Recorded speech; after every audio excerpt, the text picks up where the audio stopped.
Welcome to Penrose Learning, where we make understanding easy. You start with the right paper and a light touch. Pick 200 to 300 GSM or mixed media paper and tape it to a board. This prevents buckling while you work. Thin heavy-body acrylic about 10 to 20% with water or a glazing medium. Test on a scrap to check flow.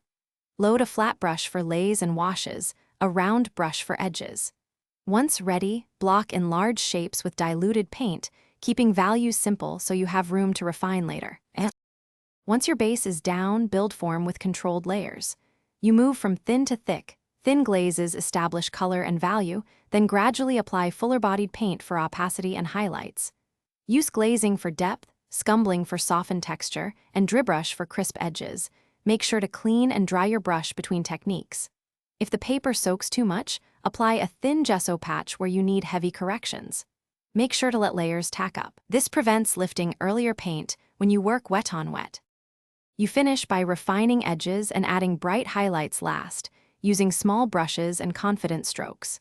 If paint has lifted or the paper warped, blot excess moisture and press the sheet flat between clean blotters under weight until completely dry. This corrects most distortion. For stubborn stains or blooms, lightly sand gessoed spots and repaint. Once the painting is thoroughly dry, wait 24 to 72 hours depending on thickness.